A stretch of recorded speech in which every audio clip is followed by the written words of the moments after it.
En nuestro tema del CIC del libro que nos tocó es sobre la conciencia del trabajo social en la discapacidad. Como primer punto, dentro del texto se define que las personas con discapacidad son especialmente vulnerables a la exclusión social, a la vez que estos carecen de los bienes impredecibles para ejercer sus derechos de ciudadanía plenamente. Dentro de esto, el autor nos mencionaba que el sufrimiento lo genera lo que es las restricciones sociales, la discriminación y el aislamiento, más no el propio individuo. También nos mencionan que la discapacidad surge del fracaso de un entorno social estructurado a la hora de ajustarse a las necesidades y a la aspiración a la ciudadanía con carencias. Dentro de este punto, el autor Aberli nos menciona que la opresión es un mecanismo que impone estereotipos y distorsionan de manera sistemática las identidades de sus posibilidades sujetos y reduce únicamente a sus aspectos problemáticos. Este fue como que una introducción en el texto para continuar con lo que es el siguiente tema que entrábamos acá, que son los modelos teóricos que fundamentan la discapacidad. Dentro de los modelos existen cuatro modelos, disculpa, profe, que nos mencionaba el libro, que el primero es el modelo de presidencia. Siguiente es el modelo médico rehabilitador, el modelo social y el modelo de la diversidad, que es como que el actual, el nuevo que se sacó. Entonces, el modelo presidencia nos menciona que en primera instancia este fue de origen religioso y a la vez acá dentro de este espacio colocan que a todas las personas de discapacidad los colocan en espacios específicos o como se les llamaba, espacios para personas anormales, en el cual los individuos con discapacidad son tratados como objeto de caridad y sujeto de asistencia. Además que nos mencionaba que las personas con discapacidad no merecen tener una vida plena como tal. Y ya además argumentaban que las personas con discapacidad eran una carga para la sociedad, puesto que no se pueden valer por sí mismos y no pueden ejercer sus derechos. Como siguiente tenemos el modelo médico rehabilitador. El modelo surge después de la Segunda Guerra Mundial y acá deja de ser religioso para convertirse en 100% científico, lo cual este modelo alude a la discapacidad en términos de salud, ausencia de enfermedad. Acá ya no se les consideran a las personas con discapacidad como inútiles o innecesarias. Sin embargo, no se les considera así siempre y cuando estén en un tratamiento o estén rehabilitados o normalizados, como se les menciona. Dentro igual de este modelo encontramos lo que es que la atención se centra en la discapacidad y el tratamiento se basa en la actitud paternalista y caritativa. Acá dentro los discapacitados se convierten en objetivos médicos. Y adicional, que el autor mencionaba que el problema de la discapacidad dentro del individuo se basa en dos puntos. El primero era el que se considera que las causas de dicho problema son el resultado directo de las limitaciones funcionales o pérdidas psicológicas y que todo esto se engloba en una teoría de la tragedia personal de la discapacidad. Ya, ok. Como siguiente modelo tenemos lo que es el modelo social, en cual acá el modelo social se basa únicamente en lo social, ya no religiosos ni científicos. Y nos mencionaba que no son limitaciones individuales el centro del problema, sino que las limitaciones lo pone la sociedad a prestar servicios apropiados y asegurar las necesidades de las personas con discapacidad que se encuentran dentro de una organización como tal. Además, dentro de este modelo no se dirigen individualmente a las personas con discapacidad, sino en un colectivo o una sociedad. Las personas con discapacidad adquieren el mismo sentido que las personas sin capacidad y el objetivo de este modelo social es rescatar las capacidades en vez de acentuar las discapacidades, es decir, seguir con el binomio capacidad-discapacidad invirtiendo su peso. Acá les aclaro que en sí menciona que tanto se le considera a la persona capaz y también discapacidad, pero ya no se le toma muy en cuenta su discapacidad o se le minoriza, sino que tratan de equilibrar todo esto para que puedan trabajar de la mejor manera. Por otro lado, tenemos que el modelo social es una construcción y modo de presión social y que la vida dependiente no solo debe incluir la calidad de tareas físicas, sino que también deben ver lo que es la calidad de vida que pueden llevar los mismos. Por otro punto, tenemos que las personas de discapacidad gozan con los derechos económicos, políticos, sociales y culturales. Y según el autor Palacios, nos mencionaba que toda vida humana depende de la naturaleza y complejidad de la diversidad funcional que le afecte y a la vez goza de igual valor en dignidad. Y por otro lado también mencionaba que se define que todas las personas, cualquiera sea la naturaleza, complejidad de su diversidad funcional, debe tener la posibilidad de tomar las decisiones que le afecten o le atañen a su desarrollo moral y el tener el juicio y la decisión de aceptar sus decisiones, que se hagan válidas. Y por último, dentro del contexto de los modelos, tenemos lo que es el modelo de la diversidad, el cual pretende complementar el modelo social y dar respuesta a la solución de discriminaciones que no remiten y que sufren el colectivo de las personas en diversidad funcional.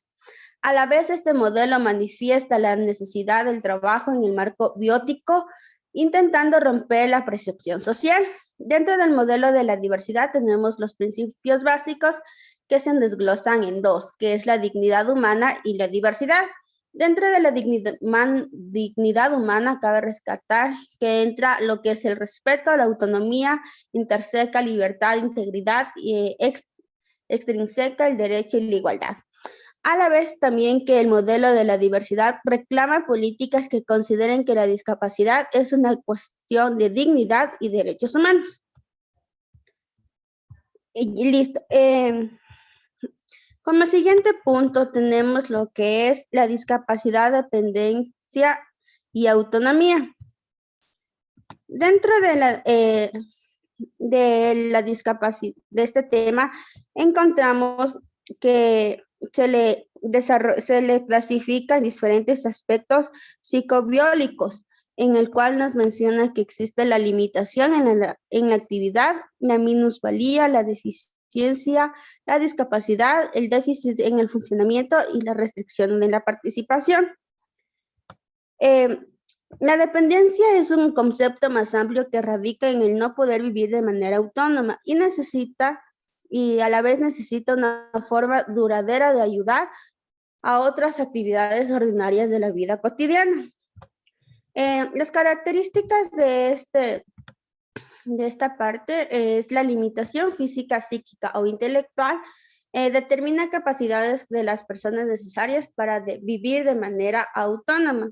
A su vez, la necesidad de asistencia o cuidados por parte de un tercero y la incapacidad de las personas para realizar por sí mismas las actividades básicas de la vida. Listo. Como siguiente punto, encontramos lo que es las políticas sociales sobre la discapacidad, que está aquí.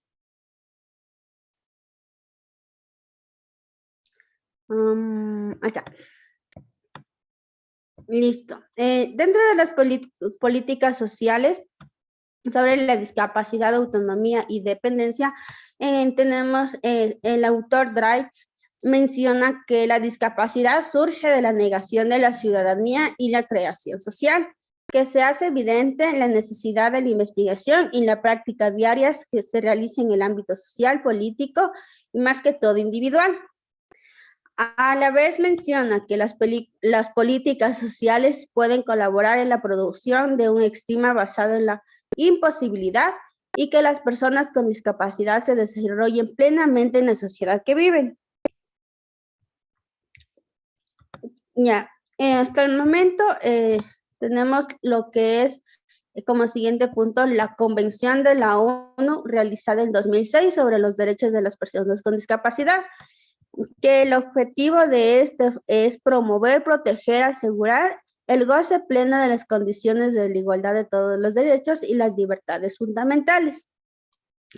Dentro de la convención se mencionaron principios generales como es el respeto y la aceptación de la discapacidad como parte de la diversidad humana, la participación e inclusión, la dignidad y autonomía, la discriminación, la igualdad entre el hombre y la mujer y el respeto de las capacidades en evolución de la identidad de los niños y niñas.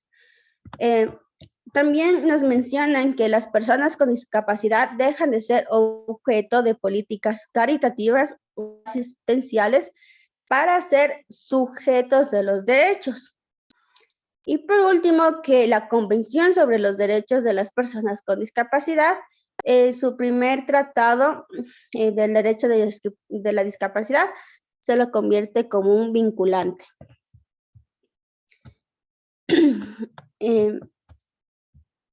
Como siguiente punto dentro de la conciencia del trabajo social, tenemos lo que es el trabajo social construyendo una ciudadanía. Desde aquí ya comienza a enlazarse lo que son los derechos con el trabajo social, en el cual nos menciona que el modelo de trabajo social en la intervención social se distingue del modelo médico por dos elementos, que son, primero es el lugar y el poder atribuidos al trabajador social, en donde va a descubrir una situación desconocida para examinar la realidad de los interesados e interpretarlos para encontrar las soluciones adaptadas. A su vez, se introduce cambios y se modifica el intercambio de juegos en juegos recíprocos. También la acción del trabajador social no comienza después del diagnóstico. Su intervención inicia desde el contacto del usuario y la consideración prioritaria de los aspectos positivos y dinámicos de la situación del estudiante. Son capaces de percibir todo lo que se aleja de las normas sociales adquiridas en un lugar y tiempo determinado. Los principios del trabajo social se basan en reconocer el valor de las personas cualesquiera en cualquier situación o circunstancias, a la vez de promover oportunidades para una vida más satisfactoria, utilizar la relación personal para ayudar a los individuos, grupos o comunidades, fomentar el propio esfuerzo como medio de desarrollo de las personas, respetar las diferencias entre los individuos, grupos y comunidades, aceptar que el profesional debe trabajar en pro a la aplicación de medidas sociales y hacer responsable de la relación profesional como mirar y promover un mayor bien para la sociedad. Y también encontramos lo que son los principios éticos, que se divide en dos, que es el principio de la autonomía y el principio de la beneficencia. El principio de la autonomía nos articula que los derechos de las personas es para tomar una decisión, a no ser considerados como sujetos pacientes que se limitan a aceptar las decisiones tomadas por el profesional, sino a ser sujetos de agentes de derecho. Y el principio de beneficencia menciona que el profesional requiere actuar beneficiosamente buscando obtener determinados bienes para la sociedad y que son inherentes para su propia actividad. Los principios éticos sirven para guiar la conducta profesional y grandes trazos y por otra parte ofrecen un nivel de concreción en el que se sitúan las normas y obligaciones. Y por último, encontramos lo que es la identidad de la profesión, en donde se deben disminuir las desigualdades sociales, tener un acceso generalizado a los bienes básicos, implantar lo que es la igualdad y la distribución equitativa de los recursos. Eso, profe, es nuestro mapa realizado del libro. Ok, muchísimas gracias. Vamos a pasar con el siguiente grupo porque luego yo haré una exposición final. Vamos con el grupo E respecto al trabajo social contra el racismo y la xenofobia.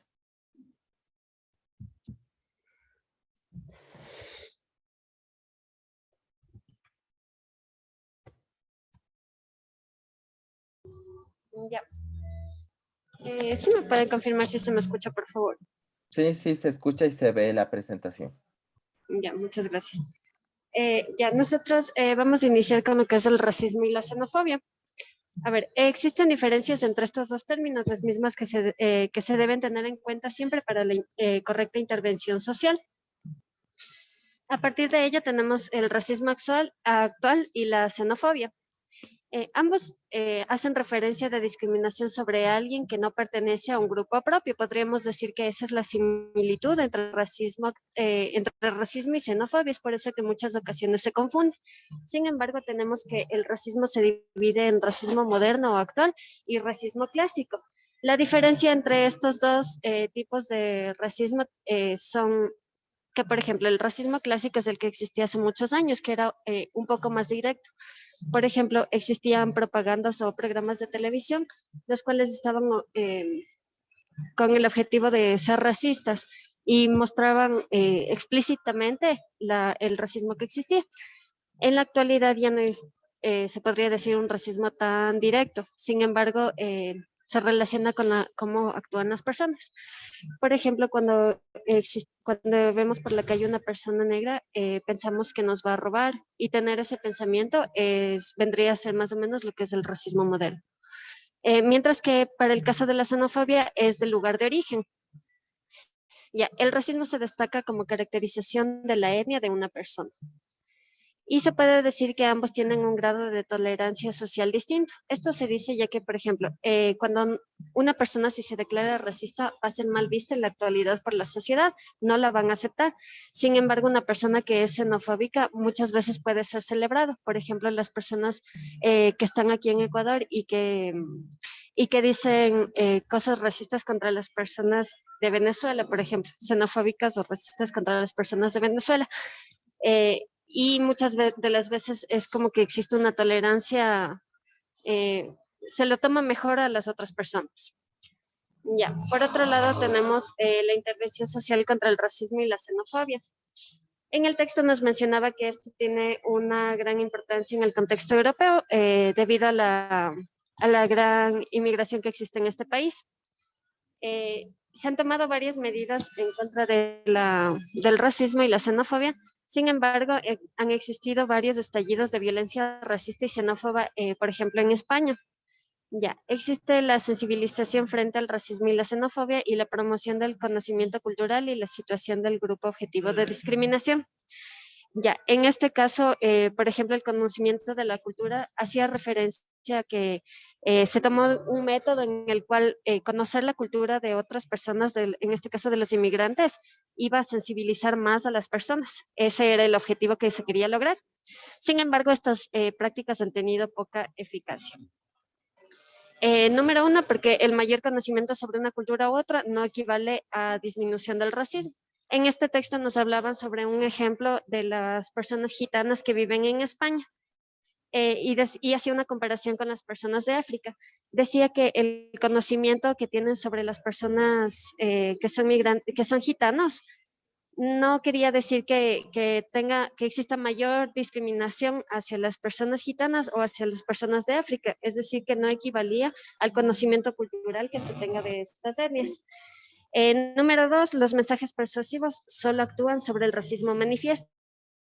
El racismo manifiesto es lo que les contaba anteriormente, que es algo más directo. Es decir, que en las propagandas que las personas intentaban colocar contra el racismo y la discriminación, solo hace que nosotros actuemos ante el racismo a no discriminar directamente. Sin embargo, el racismo, el actual que les mencionaba, todavía va a estar presente y latente en la sociedad. Y número 3, a las actividades voluntarias de concientización, así están personas previamente sensibilizadas en el tema. Es decir, cuando se ofrece, por ejemplo, charlas en contra de la discriminación, para que las personas tengan un mayor conocimiento sobre los inmigrantes.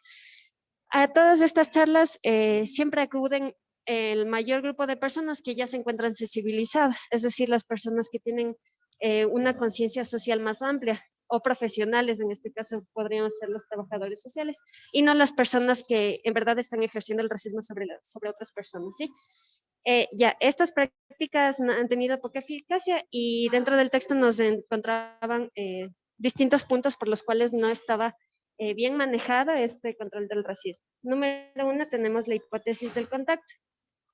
Decía que la proximidad con el grupo en enfoque causa en los más allegados mayor prejuicio en su pensamiento. Decía que habían realizado un estudio en el que un sector que estaba más cerca de un sector donde habitaban muchas personas negras, por ejemplo, tenían más prejuicios sobre las personas negras. Es decir, que mientras más estaban cerca, más había discriminación. Decía también que el contacto entre los grupos provoca más prejuicios, es decir, la unión de estos dos grupos, de estos dos sectores que nos daba el ejemplo, provocaba que exista más racismo. Ya, dentro de esto nos decía que hacía falta lo que es el apoyo social, la potencial de relación, estatus de igualdad y cooperación dentro de la sociedad. Como segundo punto tenemos la información relevante. Esto es sobre el grupo objeto de discriminación que se trate. Esto sin que se produzca contacto directo con los miembros de dicho grupo. Bueno, en el texto nos mencionaba que Weber y Crocker nos mostraban 3 submodelos, que el primero es el de conversión, que pronostica la producción de un cambio sobre los estereotipos. Como segundo punto, la contrabilidad, que señala que el cambio obedece a la acumulación de información opuesta al estereotipo. El tercero, los subtipos, que supone que en los estereotipos se distinguen.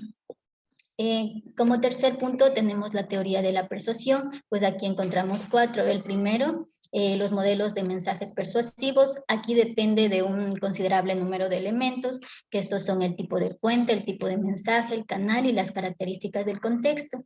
También tenemos la teoría de la respuesta cognitiva, que aquí la persuasión se produce a partir de estas respuestas evaluadoras, en el caso de que éstas coincidan con la dirección del mensaje. También tenemos los modelos heurísticos. Aquí se plantea que la persuasión acontece sin que el receptor se dé cuenta, sin que se interrogue ni evalúe los argumentos del mensaje. Y por último tenemos el modelo de probabilidad de elaboración. Aquí consiste en un modelo que integra los dos anteriores, tanto la respuesta cognitiva y el heurístico. También tenemos el modelo de la intervención, la influencia minoritaria y el cambio de conducta racista. Bueno, el racismo es una conducta producida por el racismo manifiesto y el racismo latente.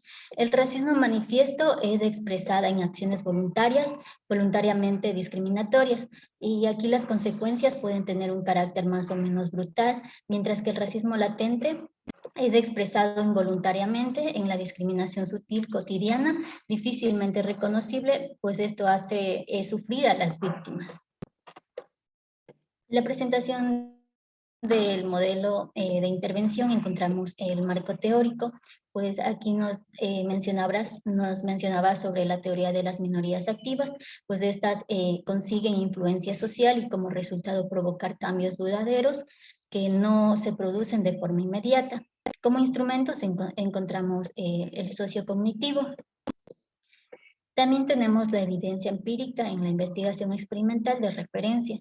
Aquí el racismo produce un sentimiento de culpa, donde el efecto es el cambio de actitud, mientras en la xenofobia genera un conflicto de justicia e injusticia, pues aquí no hay cambio de actitud. También encontramos el modelo de intervención, se apoya en conceptos fuertes que son los siguientes: el concepto de minoría activa con el conflicto social moral y el anclaje social del racismo. En el concepto de minoría activa se sintetiza muy bien el elemento central del paradigma de influencia social genético interaccionista, pues este tiene conciencia del grupo minoritario, posee una visión alternativa del mundo, también produce cambios a través del conflicto. En el conflicto sociomoral se produce cuando la minoría denuncia las situaciones del racismo sutil. El cambio se produce no por el contacto con la minoría, sino por el cambio en su representación social. En el anclaje social racismo, pues aquí el anclaje de la conciencia social del racismo se produce en el propio grupo, intragrupo, con el debate social, y el debate intragrupo se convierte en la objetivación del racismo y hace que el sujeto tome conciencia directa de la discriminación.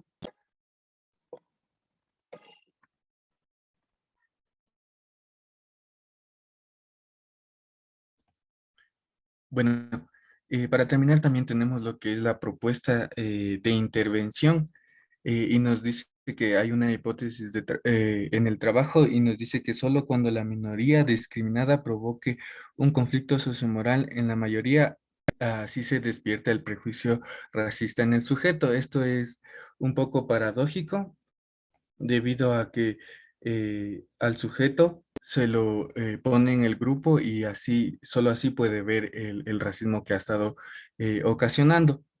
También tenemos lo que es los contextos de intervención.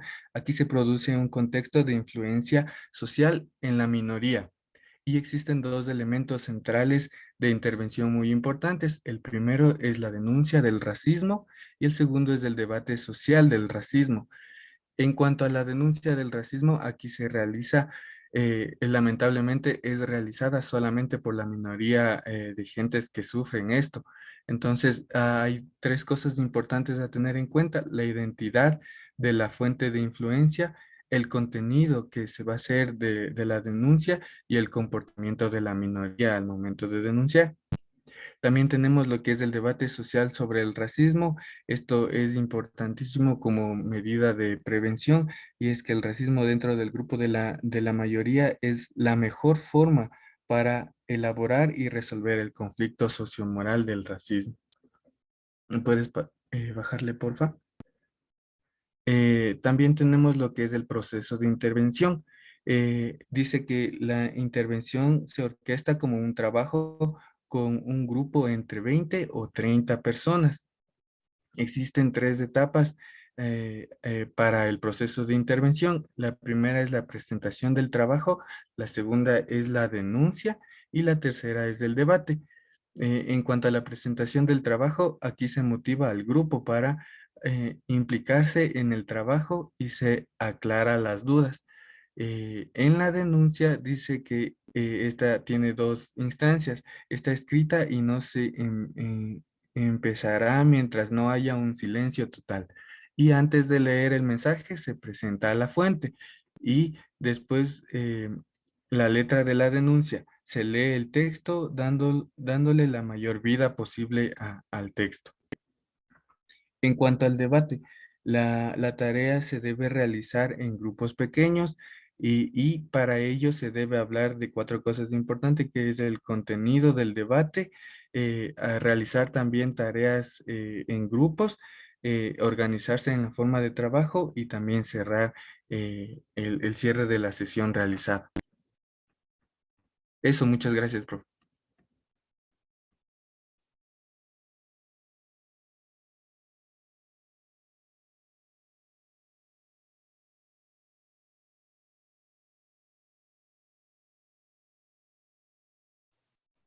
Ok, muchas gracias. Vamos a pasar con el último grupo, por favor, con el grupo A sobre el modelo humanista del trabajo social. Yo le comparto, profe.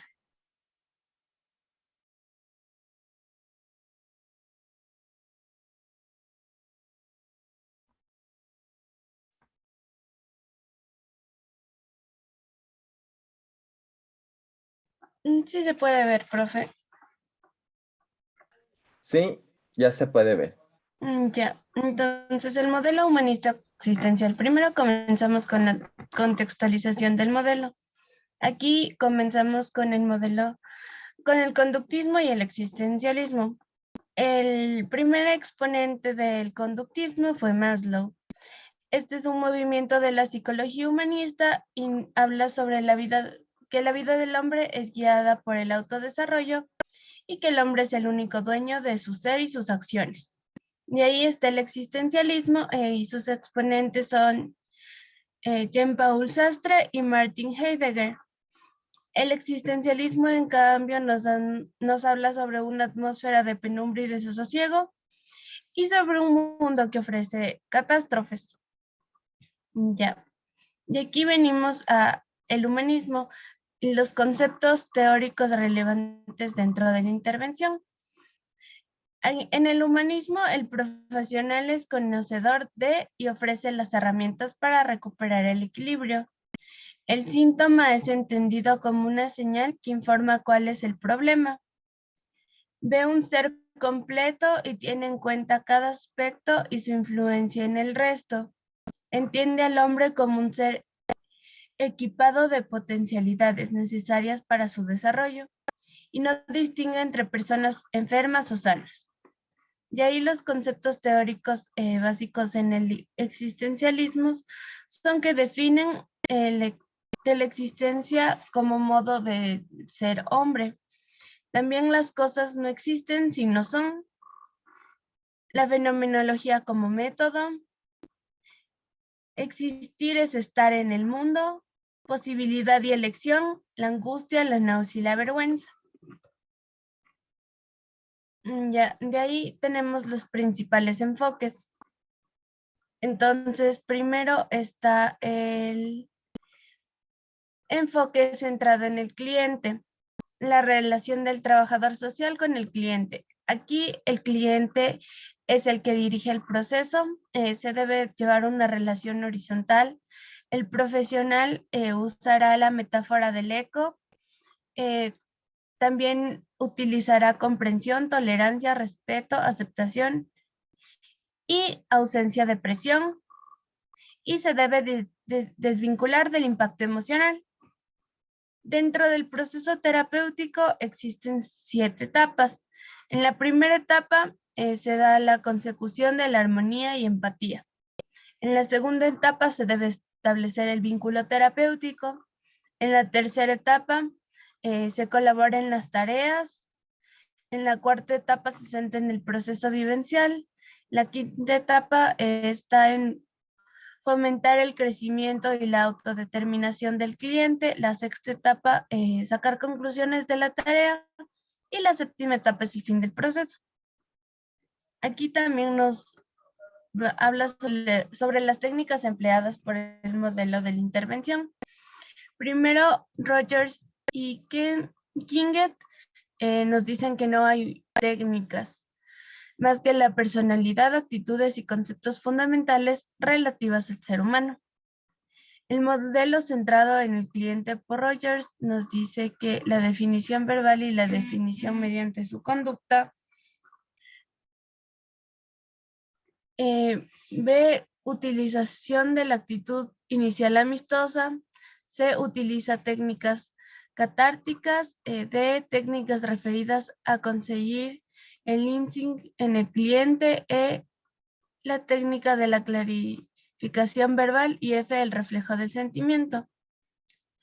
Entre estas, las cualidades y funciones del terapeuta tienen que ser la calidad de la empatía simpática en el diagnóstico, la autenticidad o acuerdo interno, la concepción positiva y liberal del hombre y las relaciones humanas, la madurez emocional y la comprensión de sí mismo. Aquí también hablamos sobre la terapia Gestalt, que fue impulsada por Fraser Perls. El encuadre teórico de la terapia es que se centra en el aquí y el ahora, genera condiciones necesarias para producir el darse cuenta y es una terapia vivencial. Entre los conceptos básicos y los objetivos aplicados en la intervención del trabajador social es que los objetivos es que el cliente pase del apoyo al autoapoyo, que el cliente aprenda a darse cuenta de qué hace y de cómo lo hace. Esto quiere decir que se hace autorresponsable de sus actos. Conseguir mayor integración posible, facilitando el crecimiento y desarrollo del individuo. Y fomentar en el cliente una actitud activa y responsable que le permita aprender a observar sus conductas y a experimentar otras nuevas. Entre los conceptos básicos tenemos figura de fondo, el darse cuenta, la homeostasis, el diálogo existencial, aquí y ahora, las polaridades, los sueños y el pragnas. Las técnicas de intervención gestal son la toma de conciencia, la silla vacía, la puesta en acción, el monograma, la amplificación, escenificación de los sueños y expresión metafórica. Las función y capacidades del terapeuta gestálico. Aquí tiene que tener el terapeuta la habilidad para comunicar, la capacidad para centrar la orientación en el aquí y el ahora, la capacidad de tomar contacto con sus propias emociones, habilidad para diferenciar los datos de carácter fenomenológico observados y la interpretación, capacidad para darse cuenta de las intenciones del cliente, la habilidad para ser claro, la habilidad para centrarse en el continuum del proceso, la capacidad para enfrentar y aceptar las situaciones emocionales que ocurren durante el proceso de intervención entre el terapeuta y el cliente, la capacidad de presentar de forma atractiva sin necesidad de ser carismático y el darse cuenta de los aspectos creativos y trascendentales de su labor. En la terapia gestal, la relación del terapeuta o trabajador social y cliente se debe centrar en lo que ocurre y no en la interpretación de comportamientos. El terapeuta debe ser observador y respetar la experiencia auténtica del paciente, esencia de igualdad de valor, y debe basarse en la existencia yo-tú. Ya, de aquí tenemos el trabajo social existencial, que esta es una filosofía de la desesperación. Ideas que subyacen son la libertad y el valor absoluto de las personas. Los modelos dentro del tratamiento son la orientación centrada en el cliente, los énfasis en el campo de experiencias, el interés por los valores y los puntos de vista filosóficos y religiosos. Los conceptos terapéuticos son el compromiso, la desilusión, la libertad de elección, significado del sufrimiento, necesidad de diálogo y los compromisos. Y aquí, trabajo social existencial se trata de el sentido del compromiso, la participación en el momento actual, el reconocimiento del sufrimiento humano y la importancia de la libertad individual. Dentro del modelo humanista existencial también van a haber diferentes tipos de trabajadores sociales. Con esto hablamos de los impulsivos, que tienen criterio de acción, son los sentimientos, los conformistas, que es mecánico, autoritario y rígido a la burocracia del sistema. Racionalistas, es organizado y cree que la educación es la base de la vida. El diligente, que es respetuoso con límites pragmáticos. El rebelde, que es líder, insatisfecho y comprometido. Y el solitario, que es comprometido y con criterios de vida positiva. Ya, profe.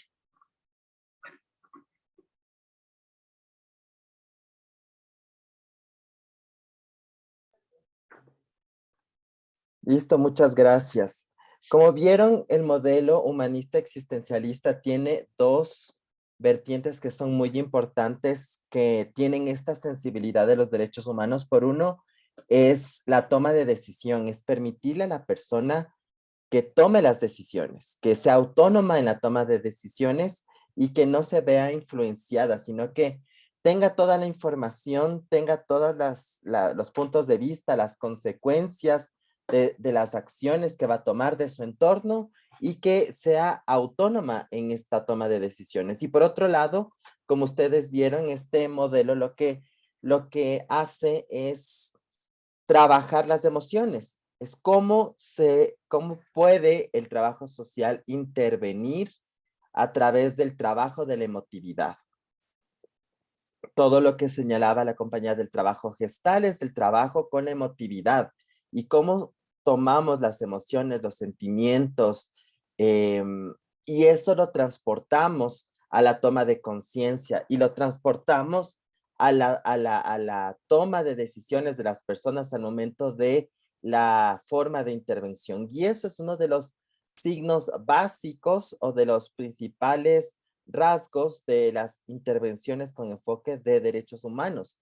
Tener conciencia, como vimos la semana pasada, tener conciencia del contexto a través del modelo crítico radical, tener una conciencia del contexto y por otro lado a través del modelo humanista existencialista, no solo tener conciencia del contexto, sino que la persona pueda tomar sus decisiones de manera libre y por otro lado, que las personas puedan manejar sus sentimientos y que a través de la racionalización de sus sentimientos, del entendimiento de sus sentimientos, se permitan tomar decisiones y que el trabajo social sea ese canal conductor, ese canal conductual en el cual las personas toman las decisiones. Sí, entonces de lo que yo quería el día de hoy es rápidamente hacer un breve repaso de los principales puntos sobre los temas de trabajo social y derechos humanos. Primero, enmarcar que los principios éticos del trabajo social, como hemos visto desde la primera clase, desde esta unidad, se centran en los derechos humanos. La esencia de la intervención del trabajo social bajo la declaración de los principios éticos es promover los derechos humanos, defender los derechos de las personas y grupos marginados, estigmatizados, excluidos, explotados, desafiar la discriminación y la opresión, respetar toda forma de diversidad, la aceptación de la diversidad. Los trabajadores sociales cuestionan y desafían las prácticas culturales que limitan el pleno goce de los derechos humanos. Lo que veíamos desde la segunda unidad, los trabajadores sociales deben cuestionarse los prejuicios y los estereotipos sociales. Y además, a través de su intervención, promover el derecho a la autodeterminación. Es decir, los trabajadores sociales no resuelven los problemas de las personas, son facilitadores, es decir, les muestran el camino, las posibilidades, las consecuencias, pero acompañan a las personas en la toma de decisión. ¿En base a qué? En mostrarles el contexto de las realidades, la coyuntura, pero también permitiéndoles y dándoles la guía para que sean autosuficientes, para que puedan autodeterminarse, para que puedan tomar las decisiones de una manera informada, ¿sí? Y que las decisiones también sean a partir del conocimiento de y del trabajo de las emociones, que no sean decisiones impulsivas, sino que se puedan manejar todas las emociones en función de una decisión concreta.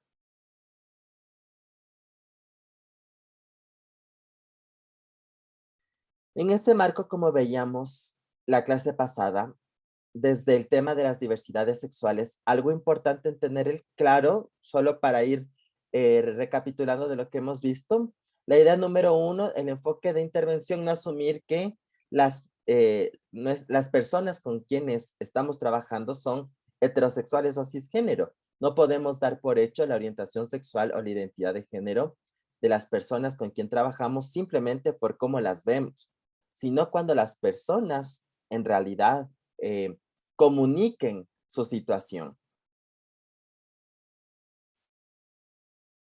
Siempre es importante tomar en cuenta que la mayoría de personas LGBT han vivido historias de discriminación, sea en sus familias o han tenido escenarios de violencia y discriminación en las escuelas, bullying homofóbico, bullying transfóbico o en las calles. Así que siempre hay que tener en consideración que eventualmente cualquier persona LGBT ha vivido alguna historia de violencia y de discriminación.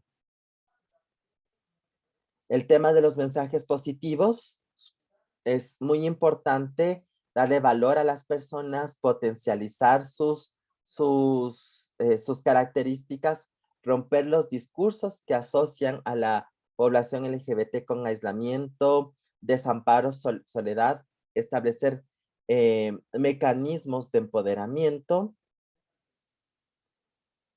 respetar las opciones individuales de cada usuario, estar como una posición de apoyo y acompañamiento, aceptar los tiempos para la toma de decisiones, lo que estábamos hablando anteriormente en el modelo humanista existencialista, respetar las opciones individuales, aceptar los tiempos en la toma de decisiones, proporcionar el espacio de diálogo, el abordaje de los temores, los miedos, la organización de las ideas y el estudio de la situación para que la persona tome las decisiones de manera consciente e informada.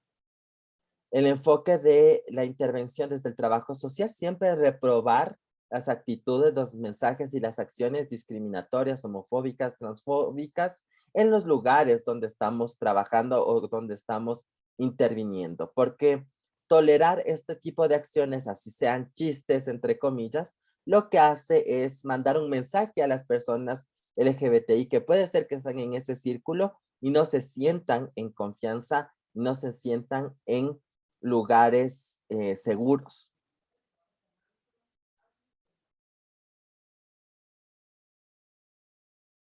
Sobre el trabajo social con personas con discapacidad.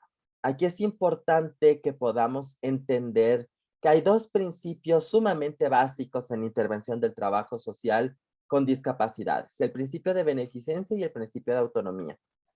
Cuando hablamos del principio de beneficencia, no estamos hablando de la intervención paternalista.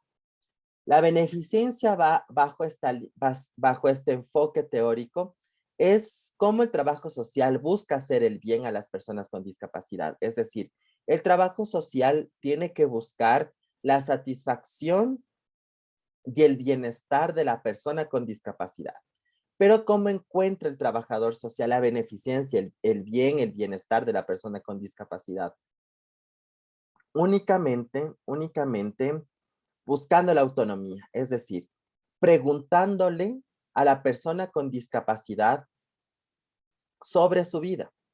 Solo la persona con discapacidad sabe lo que le va a hacer bien. ¿Sí? Entonces, no debemos dar por hecho, no podemos las y los trabajadores sociales asumir el bienestar de una persona con discapacidad. La persona con discapacidad es quien informa, quien le cuenta al profesional del trabajo social respecto a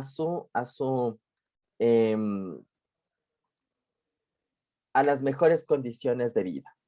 Por eso es que el trabajador social, para fortalecer esta autonomía, tiene que generar motivación, información, capacidad y poder de ejecutar las decisiones y respetar la confidencialidad de las personas.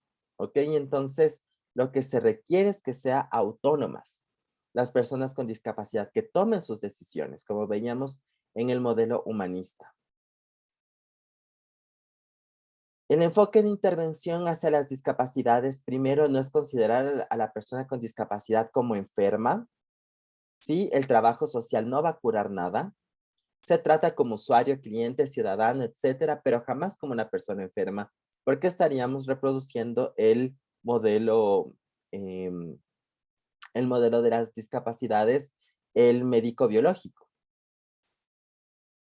El enfoque de intervención, otra idea es que los usuarios no solamente son quienes conocen su situación, sino ellos conocen de las posibles soluciones más apropiadas. Por eso hay que brindarles toda la información posible.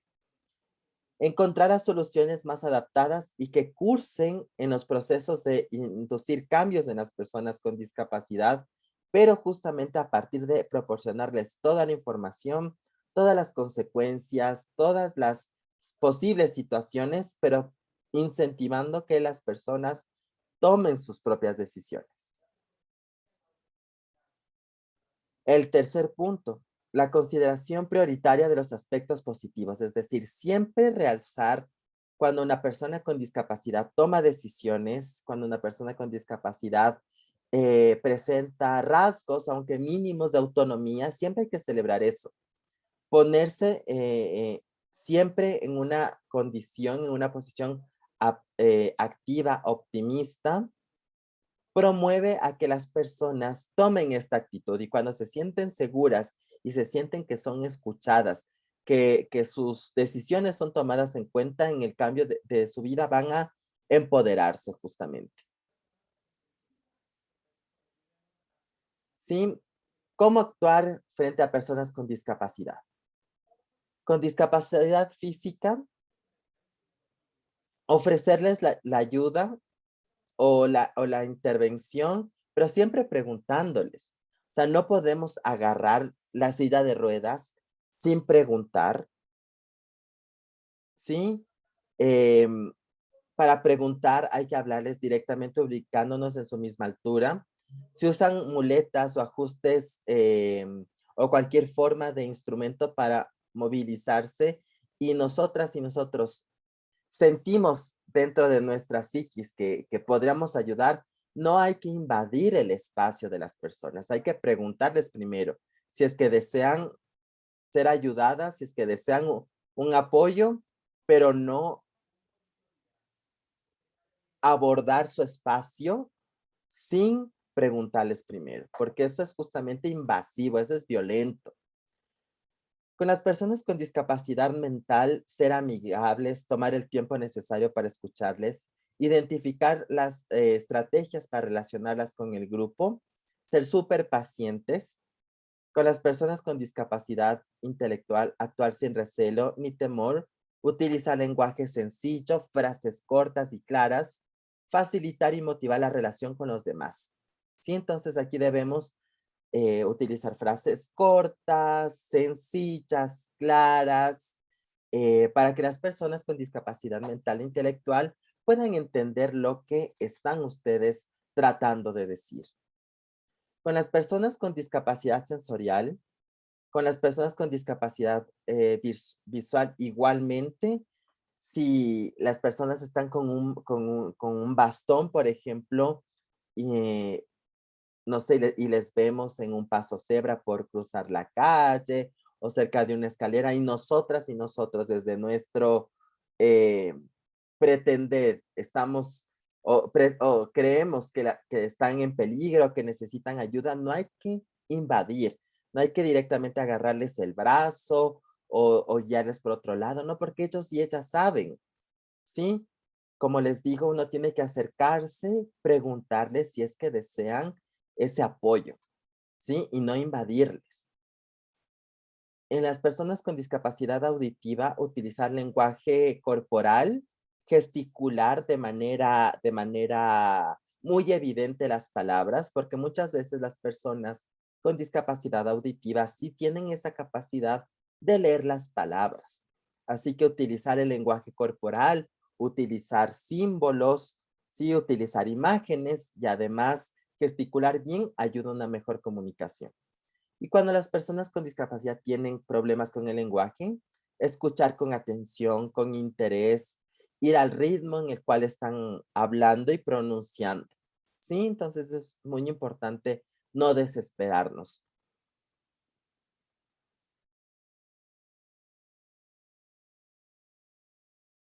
Frente al trabajo social respecto al racismo y la xenofobia, justamente en esta lectura se señala que la forma de intervención entre racismo y xenofobia, aunque son conceptos diferentes, la forma del abordaje es lo mismo, porque es un rechazo o por raza o por origen racial o origen nacional.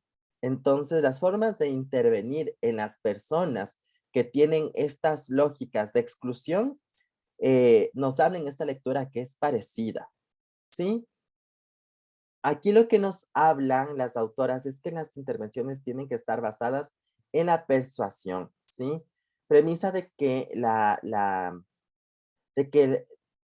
xenofobia y el desconocimiento muchas veces de otras culturas o de otras situaciones es lo que provoca esta forma de discriminación, ¿sí? La la falta de conocimiento de las otras culturas o de las otras formas de vida. Y ahí nos hablan de que pueden haber dos tipos de racismo, un racismo consciente y un racismo inconsciente. Igual las compañeras nos hablaban esto en la exposición. Sí, hay muchas veces que el racismo es cotidiano y de forma inconsciente. Vemos a las personas con otro color de piel y ya los prejuicios se activan. Sí, no es porque realmente decidimos, vamos, yo soy una persona que discrimina y voy a discriminar a estas personas. Generalmente no sucede así. Las personas discriminamos de manera inconsciente porque el prejuicio está tan arraigado en nuestro subconsciente, como lo hemos visto antes, por una relación de poder cultural u otra forma de relación de poder, que simplemente la reproducimos de manera inconsciente. Y esto es lo que se debe trabajar. Unas formas de intervención que nos habla esta lectura es las intervenciones basadas en contacto, es decir, una forma de intervención basada en el contacto, es decir, poner en relación, poner en interacción a las personas que discriminan con las personas a quienes discriminan, pero cuando vemos que hay una forma de discriminación que no es violenta, cuando vemos que es discriminación simbólica o discriminación por palabras, muchas veces poner en contacto a personas distintas, generales grupos de aprendizaje para alcanzar objetivos comunes, pues rompe los prejuicios de las personas en el trabajo conjunto, en la obtención de objetivos colectivos. Esto es una estrategia, pero eso obviamente hay que evaluar dependiendo de la situación. Siempre para trabajar con personas, con grupos que discriminan, ¿sí? Sí, con grupos que discriminan, porque muchas veces lo que hemos estado hablando es la intervención con los grupos que son discriminados. Pero esta lectura nos habla cómo trabajar con los grupos que discriminan por racismo o por xenofobia. Y aquí nos hablan de siempre mostrar información relevante, entregar información estadística, información histórica, información que pueda derrumbar los prejuicios y los estereotipos. Es decir, qué sé yo, mostrar artistas afro, artistas indígenas, artistas extranjeros, qué sé yo, venezolanos, venezolanas, científicos, científicas, literatura, etcétera, para que miren las personas que tienen prejuicio que todos somos iguales y que todas las personas podemos generar aportes a la sociedad independientemente de la raza o el origen nacional. Y esta lógica de la teoría de la persuasión es a través de esta información constante, sea información científica, estadística, información sobre la cultura, sobre las tradiciones, sobre los aportes, es exponerles a las personas que discriminan a una avalancha de información, tanto de información cognitiva, científica, académica, pero también como información o estímulos a la emotividad, porque la persuasión se la construye a través de la información científica, académica que se pueda configurar, pero también a través de cómo llamamos a su sensibilidad, a las emociones para romper esos prejuicios y esos estereotipos. Sí, y la idea de abordar con toda esta información cognitiva, académica, pero también emotiva, es para que las personas, la persona receptora, se cuestione sus prejuicios, se cuestione las discriminaciones, que logre identificar que sí ha sido es discriminadora, porque la idea es que las personas reconozcan esto, porque no se rompe el círculo de la discriminación si quienes hemos alguna vez discriminado no reconocemos que hemos discriminado. Y ese es el punto básico de las intervenciones.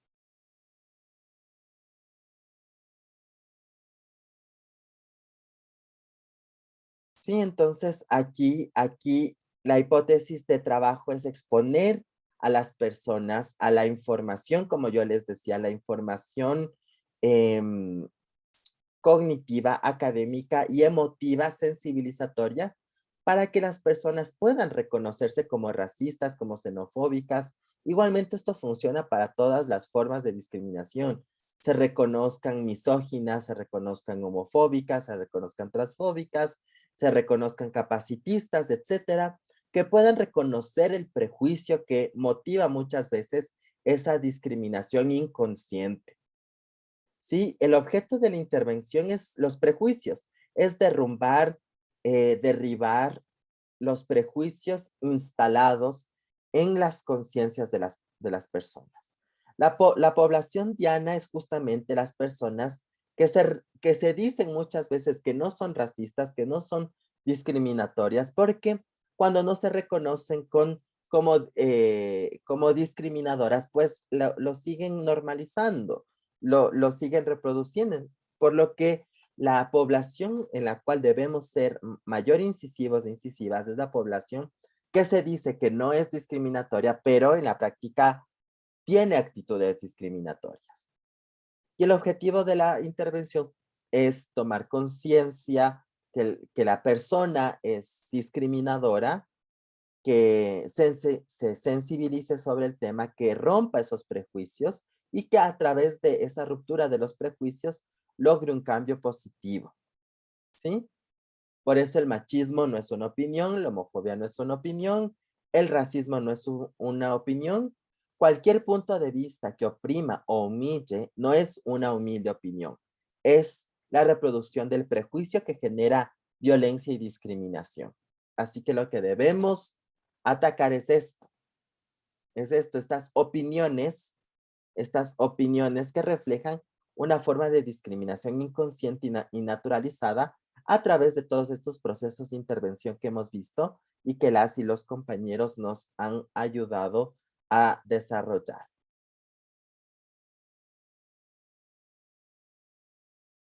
Preguntas, opiniones o reflexiones de lo que hemos visto ahora. ¿Qué les ha parecido las estrategias para discapacidad, las estrategias para la lucha contra la discriminación, el racismo y la xenofobia que nos han abordado las y los compañeros? ¿Y qué piensan de este marco teórico, del marco teórico humanista existencialista como otro camino que se puede aplicar el enfoque de derechos humanos en intervención del trabajo social? ¿Qué les parece?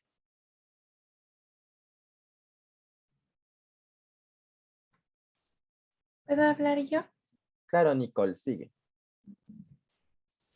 Bueno, yo hablo desde mi experiencia porque mi papá es una persona con discapacidad física, entonces sé un poquito más sobre el tema respecto al trato y todo, por lo que él pertenece a grupos donde están más personas con diferentes discapacidades, no solo física. Entonces he tenido la oportunidad de convivir con varios de ellos y sé también las molestias que ellos tienen y la vulneración de sus derechos. Entonces, es muy importante aprender de estos temas, incluso para mí, porque no es que sé todo. Y usted nos ayuda a reforzar también la parte del trato y a la lucha contra la discriminación de lo que las personas sufren. Eso dice. Muchas gracias por contarnos tu experiencia de vida y Nicole, y lo que podemos seguir aportando para mejorar las condiciones de vida desde el trabajo social. ¿No sé, alguien más? ¿Alguien más que nos quiera dar alguna reflexión, alguna idea de lo que trabajamos el día de hoy? ¿Qué les pareció este vínculo del trabajo social en el trabajo con discapacidades y la lucha contra el racismo y la xenofobia, vinculado con el modelo humanista existencial? Samantha. Buenos días, profe. A mí todo este tema me pareció muy importante, como el trabajo social tiene los enfoques con diferentes grupos de personas que en tales países y en tales casos son sus derechos vulnerados. Entonces también hay que afrontar y visualizar cómo y las estrategias para que estas personas se sientan parte de la sociedad y tratar, luchar por una igualdad y no discriminación. Y también no poner como nuestras posiciones o nuestras críticas primero en la intervención, sino como nos decía en el modelo humanista, ser empáticos y escuchar a la otra persona y dar las herramientas a aquellas para que puedan desenvolverse. Muchas gracias, Samantha. Justamente esa es la idea, ¿no? Escuchar a las otras personas y que las personas con quienes estamos trabajando se sientan que son escuchadas y que sientan que las decisiones que están tomando están siendo consideradas, ¿sí? Y eso es lo más importante, que la persona se sienta sujeta de derechos, que la persona se sienta que tiene ese poder de decisión en el proceso que ustedes están acompañando, que ustedes no le están tutelando, que ustedes no le están dando resolviendo nada, sino que ustedes están acompañando las decisiones que la persona está tomando de manera informada. Por eso es súper importante que ustedes tengan toda la información, le muestren todas las posibilidades y que las personas decidan. Y así poder configurarles y empoderarles como sujetos de derecho, que eso es lo más importante, que se sientan independientes, que sientan que se están siendo escuchadas y que sus opiniones están sirviendo de algo. ¿Alguien más? Sí, profe, Sí, bueno, la Andrea. clase de hoy me pareció muy interesante porque, como ya mencionaron mis compañeras, creo que es algo que, bueno, no creo, sino es algo que nos va a servir a nosotros, más de servirnos en la vida profesional y en la carrera, creo que también debería saber cualquier persona que no sea un trabajador social, sino cualquier persona, porque muchas veces es como que se hace a modo de chiste o de broma, se discrimina a personas que son de grupos vulnerables. Entonces, esas cosas no deberían pasar y cuando uno se mete a corregir o querer decir que eso está mal, es como que te dicen que eres delicada, que no aguantas nada y cosas así. Entonces, sí, creo que es súper interesante y también más que todo poder darle a esa persona su autonomía mediante el empoderamiento para que ellos se sientan autónomos e independientes. Y profe, yo tenía una pregunta. Cuando usted habló de las hipótesis de trabajo, en lo último, usted dijo algo de la población diana. Entonces yo quería saber si esta población, o sea, solo se refiere a las personas que se dicen ser antirracistas, pero que son racistas, o también se refiere o sea, cualquier tipo de discriminación. Cuando hablamos de población diana, cuando estamos hablando en intervención en trabajo social, es la población que ustedes han escogido para la intervención. ¿Qué características tienen esa población para la intervención? Entonces, esa población diana puede ser, por un lado, personas que son discriminadoras, pero que no se asumen como discriminadoras. Entonces, esa va a ser puede ser un criterio para población diana de trabajo. Entonces, en función de esa lógica, tú preparas tu trabajo de intervención sabiendo que todas esas personas son discriminadoras, pero que no lo asumen. Sí que dicen, no, yo no soy. Tú haces un diagnóstico previo, ¿no? Haces un diagnóstico y logras identificar que tales y tales y tales personas del lugar de donde tú trabajas no se asumen como discriminadoras. Entonces, tu modalidad de trabajo puedes escoger si es con contacto o si es con brindando información, todo de lo que hemos visto, o sea, va a depender de la población diana. O si son personas que en efecto tú has visto que tienen actitudes expresamente discriminadoras, la intervención será distinta, o sea, tú no puedes generar una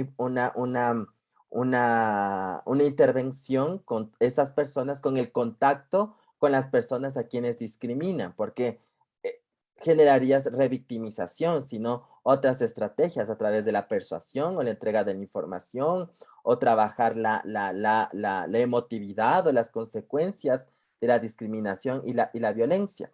Pero lo que se refiere en la lectura en la población diana es la población que tú escoges para intervenir a partir de una serie de características que tiene esa población en su conjunto.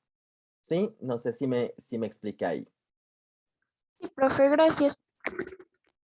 Perfecto. ¿Alguien más? ¿Alguna pregunta, opinión, observación?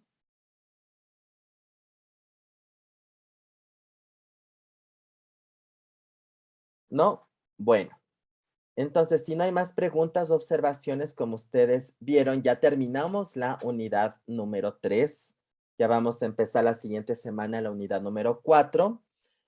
No se olviden, por favor, de ingresar la tarea individual y el caso práctico, que el caso práctico justamente es cómo han aplicado, cómo van a aplicar en su caso lo que hemos visto en estas clases, dependiendo de el tipo de población que les tocó a ustedes en su caso. Si son mujeres y son mujeres, qué sé yo, mujeres migrantes, pues tienen que combinar estas dos intervenciones que hemos visto, el tema de trabajo social feminista con enfoque de género, con el tema de racismo y xenofobia. Si son, qué sé yo, población LGBT y discapacidad, ¿cómo combinamos la intervención interseccional entre discapacidad y población LGBT? Sí, entonces la idea de esta segunda parte de la resolución de sus casos es cómo aplicamos los modelos de trabajo social a las realidades que les tocó y los enfoques que hemos visto y que están en las lecturas, si ustedes quieren reforzar, para una intervención que sea más especializada, que tenga mayores herramientas frente a situaciones de grupos históricamente discriminados.